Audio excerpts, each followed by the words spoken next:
Welcome back to the Early Weigh-In Podcast. Going down later today in Salt Lake City's UFC 307. Got two title fights up for grabs.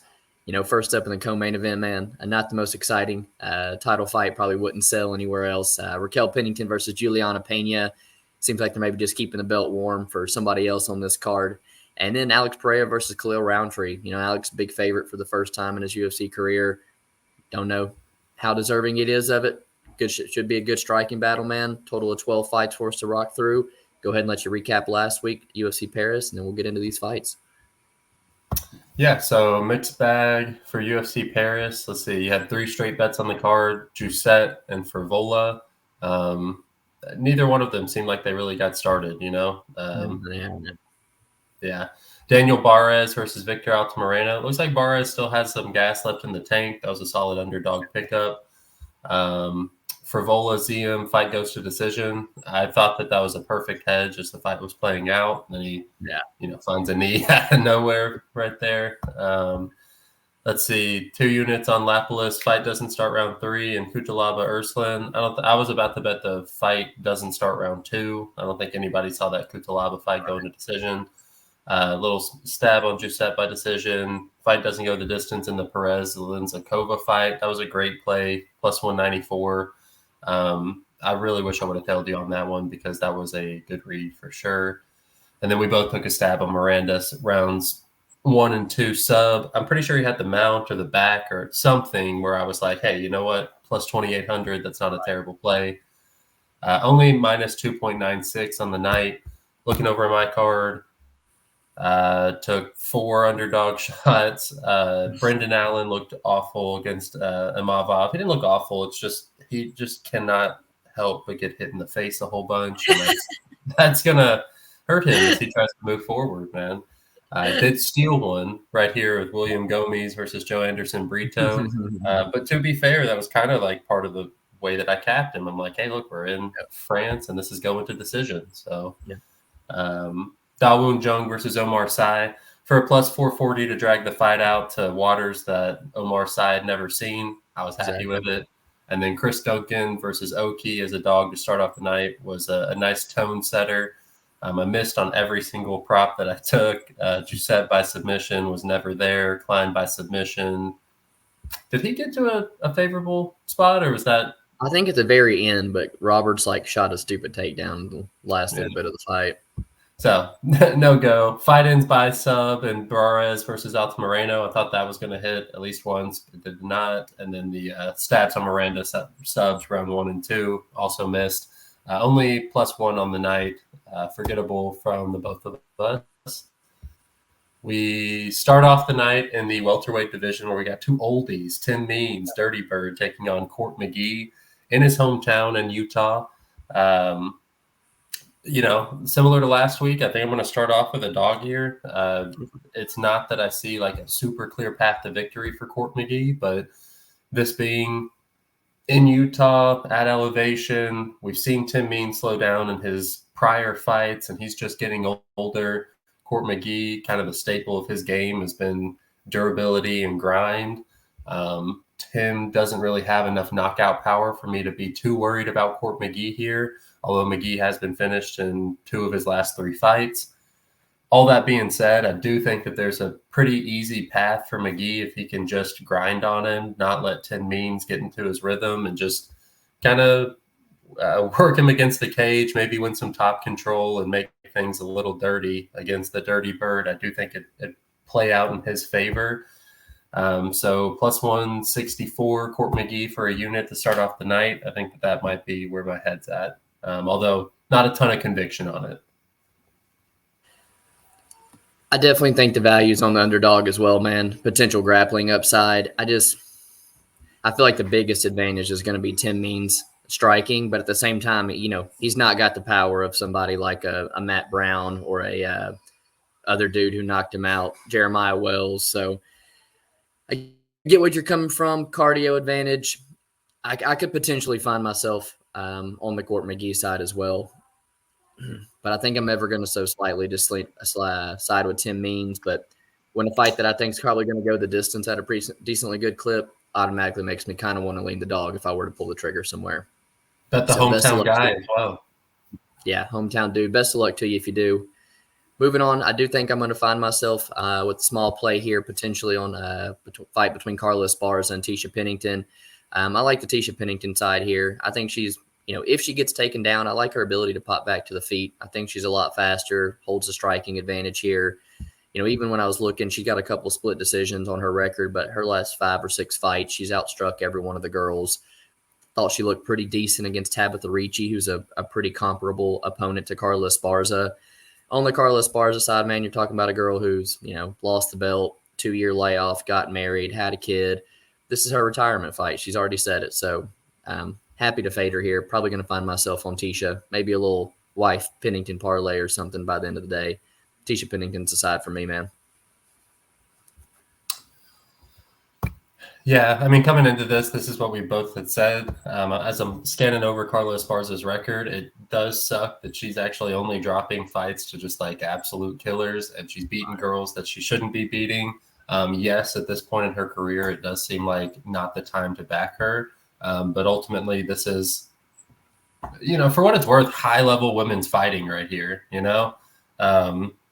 It is probably going to decision, and I don't think I want the judges involved too much, especially if I'm taking the dog in the first fight. So this is a layoff spot for me, I think. But I'm with you. I think this is Tisha's time to shine between the two of them. But Carla Esparza has a knack for, really making things boring and me not getting the right call against her. So I'm a layoff myself. Let's see. Moving up to the light heavyweight division, Ovince St. Preux taking on Ryan Spann. Spann constantly in coin flip fights. Seems like when he's a heavy favorite, you fade him, and when he's a heavy dog, you play him. This one, I mean, yeah, I think plus EV, you play Ovince St. Preux. I just don't think it's going to be this time, man. I actually think that Ryan Spann's got a little something left in the tank, and he might come out hard and heavy, get the finish quickly, and it, look like it was a squash matchup. And that's kind of what I'm leaning towards for this one. So give me Spann inside the distance, probably round 1. OSP got really lucky in his last fight out, getting the dub over. Was it Kennedy and Zexikwu? Yeah. I think that was his turning back the clocks. I do think that he gets demolished this time. Yeah, I wasn't too big of a fan seeing the price tag on Spann, who's on a 3-fight losing streak, gotten finished in those. And when you see as good as OSP looked last time out with USADA out of the picture, it kind of makes me think maybe it's a closer fight. The more I kind of dug into it, I'm with you, dude. I think Ryan Spann might get him out of there early. The under 1.5 was like pick on -120. I thought that was a little tempting, almost 50% of the time. I could see it happening. But, hear me out here. Ryan Spann loves that guillotine, and if he holds on to that guillotine for a little bit too long, OSP has the little Von Flue choke that he's a master at. So just throwing that out there, it'd be pretty cool if we see him turn back the clock one more time with this Von St. Preux choke, right? Mm-hmm. I'm on the Ryan Spann side, man, as well. Moving down to 185, Ihor Potieria versus Cesar Almeida.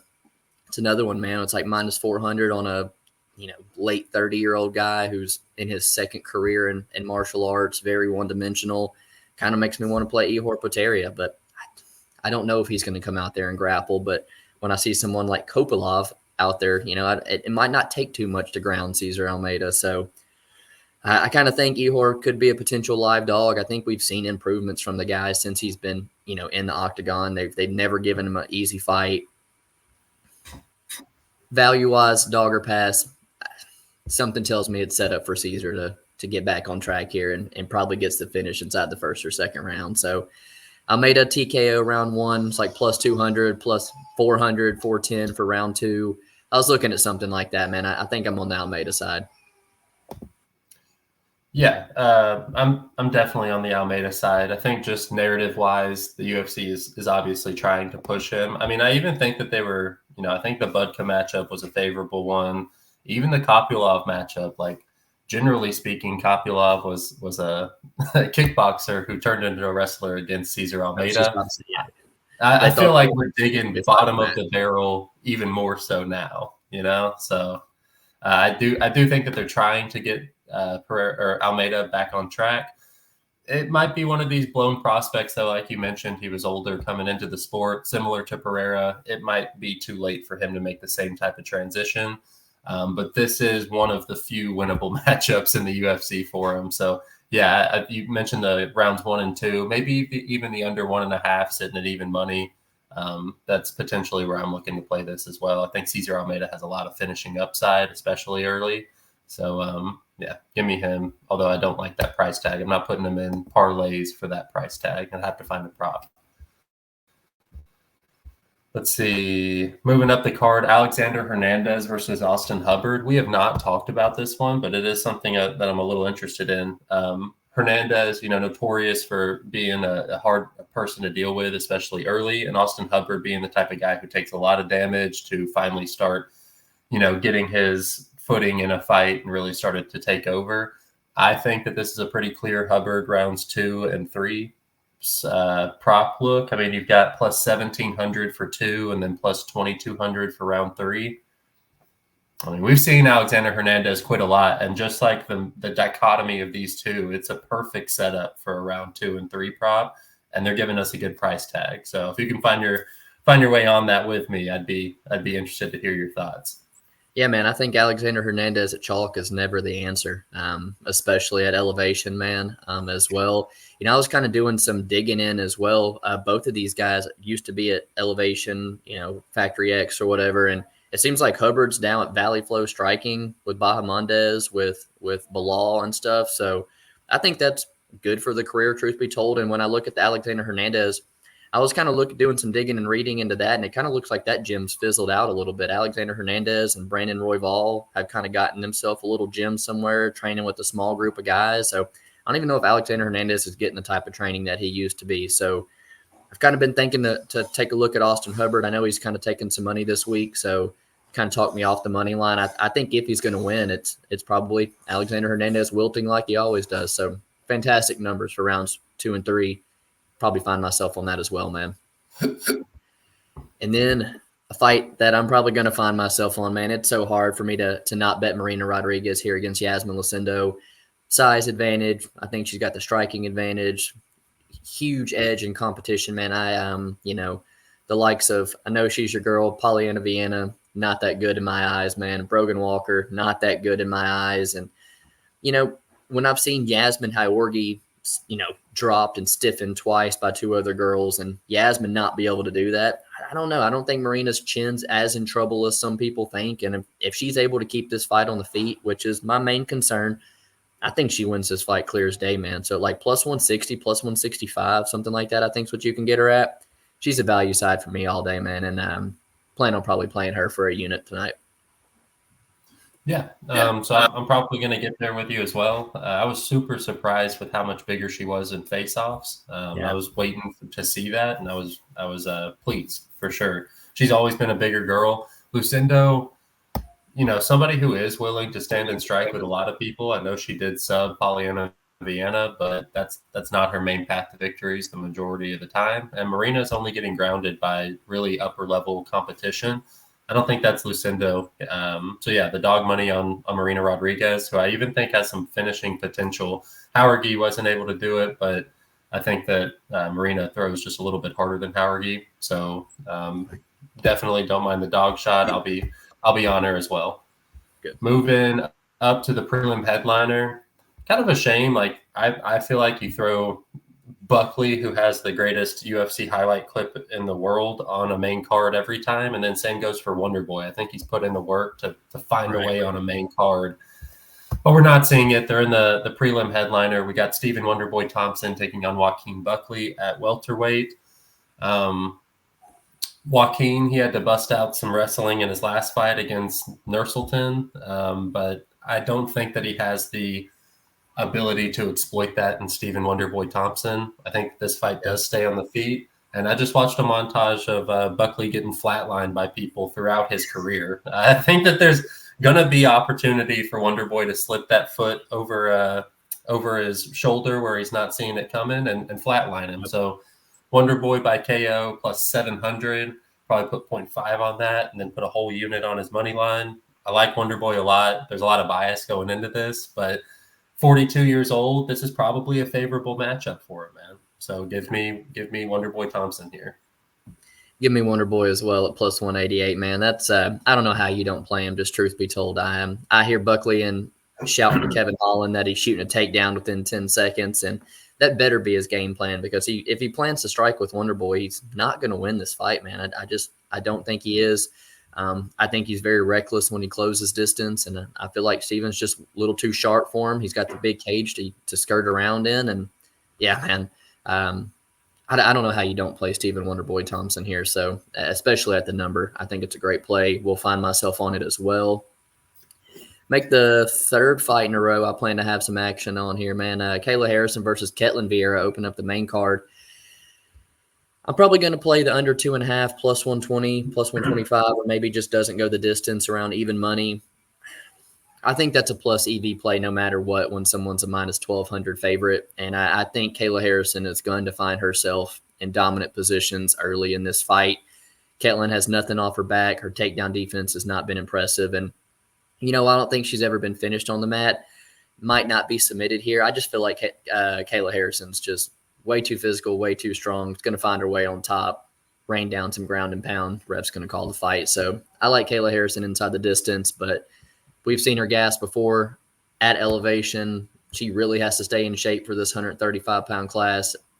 I'm not counting out the possibility of Ketlin getting the finish in later rounds. So doesn't go the distance. Should find myself on it before the night's over. Yeah, I mean, and, just to piggyback off of that, you see Harrison inside the distance sitting at like plus 110, plus 112. You can still right now get fight doesn't go to decision at plus 105 on Caesars. So nice. Clearly, if you like that side, I'm with you. There's not a lot of finishing upside for Ketlin Vieira, but I don't think she's going to win. If Kayla is going to be able to consistently ground her, I do think that she's strong enough.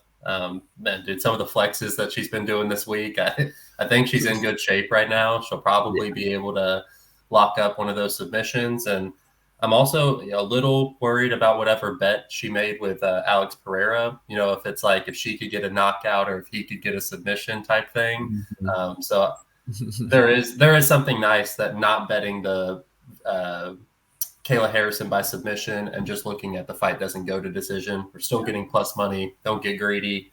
So yeah, I'll probably find my way on that as well. Moving up the card to the middleweight division, Roman Dolidze taking on Kevin Holland.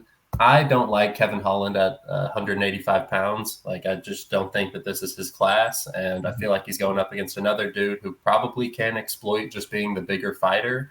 Roman is not somebody who has a lot of like real technique, in my opinion, but he is like a brute force. Right. He does have some slick submissions. And I think that this is probably a favorable matchup for Dolidze here. So give me him plus money. I kind of hate it because I can't really see how he gets it done. But even if it goes to decision, I think that he could probably get more control time.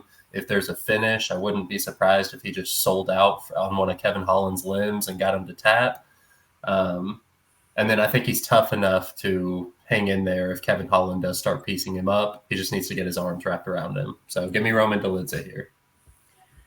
Earlier in the week, Roman was a side that I thought was a pretty clear side, truth be told. At 185, if I can get someone who's looking to take the fight to the mat against Kevin Holland, I kind of think there's value there all day. But more I kind of look into it, this is a fight that I don't have the best read on, man, because I think Roman's a little slow.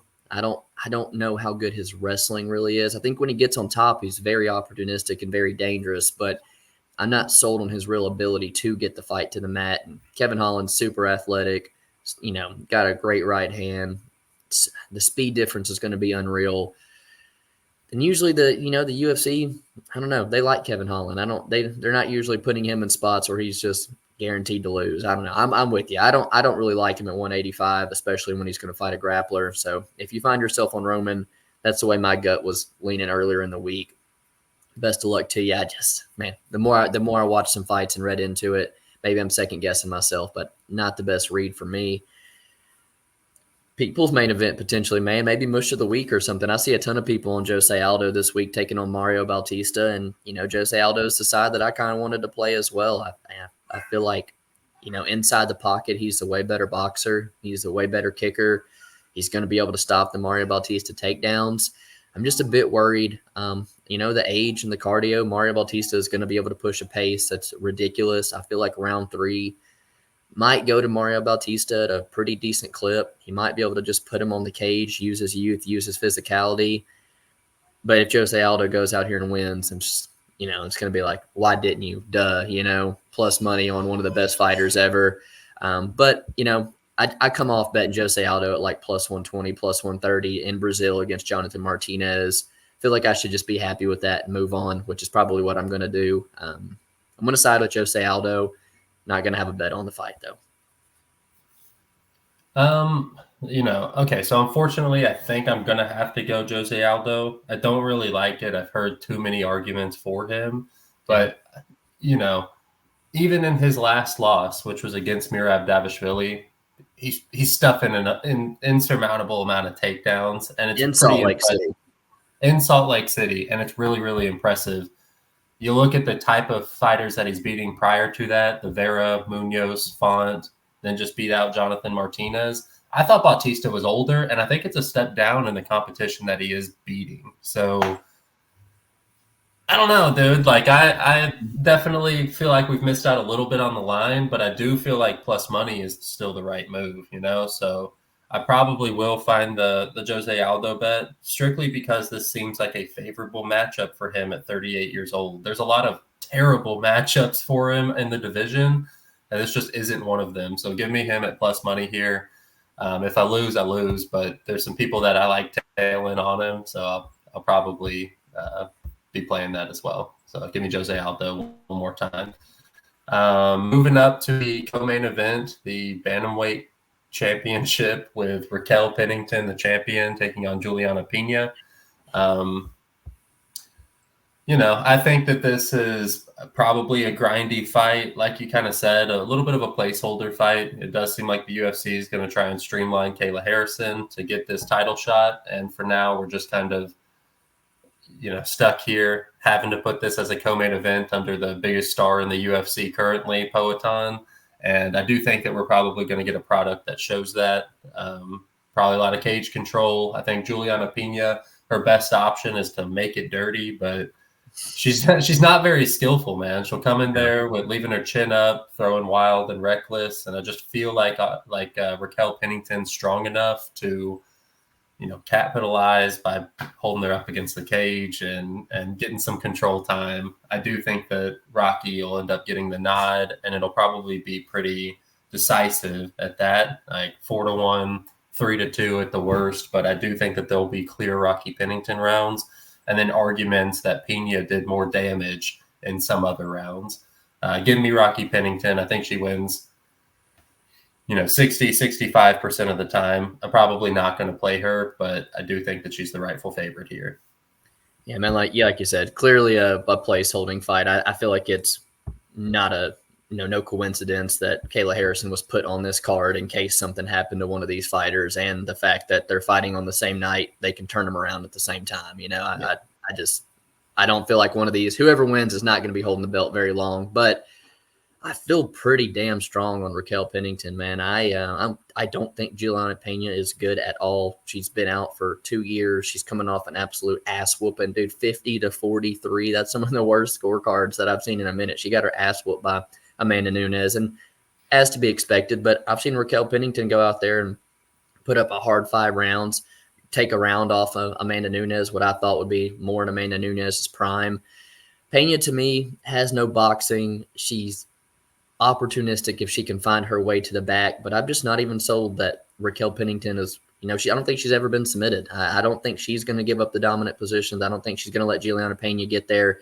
I feel like she's much stronger in the clinch. She's going to work Juliana on the fence, take her down when she wants to. She got the better cardio. She trains at elevation. Her wife's on the card, man. I could go on and on why I think Raquel Pennington's the side. Truth be told, I was able to get minus 152 on Bet Online earlier in the week and didn't track it, and now it's minus 165, minus 170 in places. So I'm kicking myself a little bit there, but I think Raquel's the pretty clear side here. I'm trying to see if I can get that number down. DraftKings has like Raquel and over 1.5 at -160, over Raquel and over 2.5 at like -135, something like that earlier in the week. So I'm trying to see what I can do to maybe get closer, bring the number down, but I feel very strong that Raquel Pennington's the side here. So I kind of want to trust my gut and find a way to play her tonight. And then the main event, Alex Pereira taking on Khalil Rountree. You can pretty much argue Khalil Rountree might not deserve this one. Might have got the nod he didn't deserve against Dustin Jacoby. We've seen him finished by Walker and Kutelaba, but I think he does have like the longest active win streak besides Alex Pereira in the light heavyweight division. He did call for this fight after he beat Lionheart, so props to the UFC for giving it to him. I think it could be a fun fight. It is a guy who Alex doesn't have to worry about taking him down. They're going to meet in the middle, and they're probably going to bang it out. I just, Khalil's kind of like a Rose Namajunas, man. You just don't know what Khalil's going to show up on fight night, what his mentality is going to be like, what his confidence is going to be like. And this is the first time he's fought in front of a big live crowd in a long time. I know Alex Pereira has fought at Salt Lake City against Jan Blachowicz before. Didn't really look the best. But also I see him going out there to Salt Lake City like a month before this fight to try to acclimate and get used to it. So I think Alex Pereira is doing all the right things right now. Happy for the guy to be the biggest star in the UFC division, but he's also 37 years old and a very limited skill set. He's kind of slow. Seen him hurt before, seen him knocked out before. And so I think you agree. Khalil should kind of just go for broke and try to touch the chin because there's no chance that he's going to outpoint Alex Pereira over over 25 minutes. Another point that I kind of wanted to bring up, though, Khalil is a southpaw. Alex loves that calf kick on orthodox fighters. It's not really going to be there. The left hook doesn't come as easy on a southpaw as well. Maybe makes things a little bit more tricky, but somebody with the striking caliber of Alex Pereira, I think he's going to find the kill shot and get Khalil out of there. So I hate the number. Alex Pereira's the side for me, though. Yeah, I have to agree. You kind of alluded to Khalil's inconsistency mentally, and I have to agree. I liken him more to Cowboy Cerrone. It's like sometimes he just goes out there, can't get his mind started. Like he never even started the fight. No, Sean Strickland, he's been pretty outspoken about Khalil's involvement with the Choice Center Leadership University and kind of called it a cult type thing. But that's actually where Khalil accredits his mental fortitude at this point in his career. I tend to think that after that first calf kick, those demons are going to start to set in.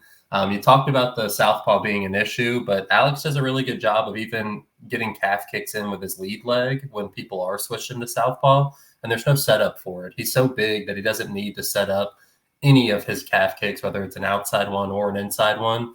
And I just think that the longer the fight goes, the more it's going to benefit Alex Pereira.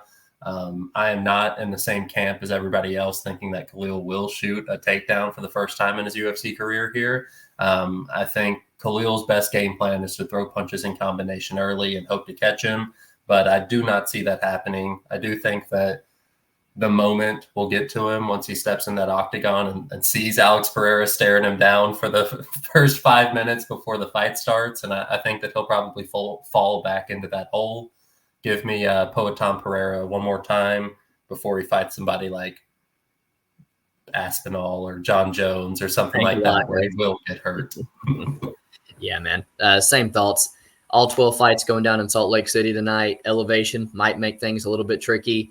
I'm tempted to bet a lot of dogs here, and typically pay-per-views come through with a lot of favorites, so it's kind of making me hesitate some of my bets, but I feel pretty confident in some of these dogs. I think you do as well. Keep an eye out on Twitter. We'll be releasing some bets later on today. Appreciate you guys hanging out. Like and subscribe. We'll see you next week. Peace.